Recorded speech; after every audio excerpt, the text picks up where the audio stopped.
Je suis avec Kim de Kiyun. Bonjour Kim. Bonjour Guillaume. Donc ça fait plaisir de te voir ici. La dernière fois qu'on s'est vu, c'était à Paris, dans Japon Investigation, mais tu étais chez Pika à l'époque. Exactement. Et là, je te retrouve en plein Tokyo, au Big Sight, mais tu es chez Kiyun. Alors déjà, pour commencer cette émission, j'ai envie de te demander qu'est-ce qui s'est passé entre-temps. Aujourd'hui, tu travailles pour Kiyun, mais pas en France. Est-ce que tu peux nous dire un petit mot sur ce bureau japonais, entre guillemets? Alors ça, c'est une idée de Ahmed, fondateur de Qui est Kiyun, le big boss from Kiyun. my boss.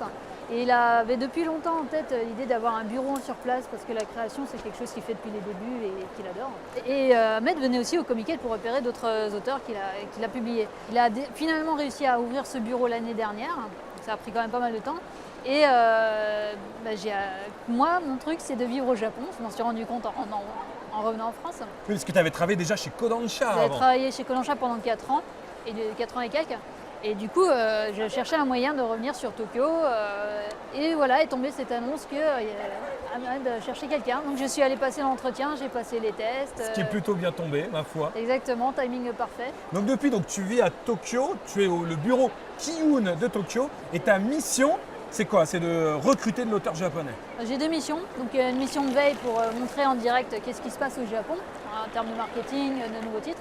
Et la deuxième mission, c'est effectivement de trouver des nouveaux auteurs. Look at your young men fighting. Look at your women crying. Look at your young men dying. The way they've always done before. Toi, Kim, tu as l'habitude des salons en France, type Japan Expo, tu as l'habitude des salons au Japon. Est-ce que des salons, Japan Expo, c'est un salon où il va y avoir des stands d'éditeurs de Kiyun, mais aussi de Kana, de Glénat. Il y a des auteurs qui soient français ou japonais qui viennent dédicacer des auteurs professionnels. Et finalement, tu vois, sur un salon français, les fanzines, c'est eux le petit espace au fond où il y a quelques fanzines qui se battent en duel dans un espace qui peut ressembler à ça, mais en 1/1000 de fois plus petit. Est-ce que ce genre de salon existe au Japon, genre Japan Expo? Genre Japan Expo, non, pas à ce point-là. C'est beaucoup plus séparé. Donc on ne mais peut pas imaginer amateurs et professionnels dans le même salon. Il y a des professionnels dans ce Non, mais je salon veux dire en aussi, termes mais de stands, de gros stands. pas à ce point-là.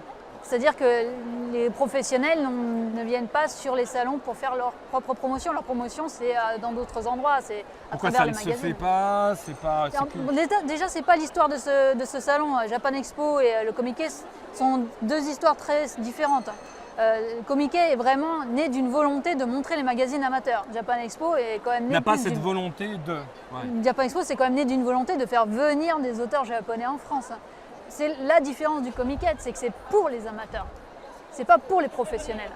Donc, ça sera un peu une trahison de mettre plus en avant les professionnels que ceux qui, justement, viennent de tout le pays pour montrer leur production 2 fois par an. De la même manière, là on sait que c'est le festival des amateurs, mais tu es au Japon. Si tu as envie d'aller, je sais pas, alors que ce soit sur même Henri qui a un salon que Shueisha, mais autant envie d'avoir les auteurs professionnels, hein, de Oda à Toriyama, en passant par, je sais pas, Kishimoto, peu importe, mais qui dédicace. Est-ce que les auteurs professionnels au Japon rencontrent leur public? Oui, bien sûr. Alors, il y a des salons qui sont comme le Jump Festa ou comme un autre salon qui est organisé plus par Shogakukan, qui rassemble des auteurs avec des stands de différentes boîtes, mais toujours plutôt liés à un magazine ou à une seule maison d'édition.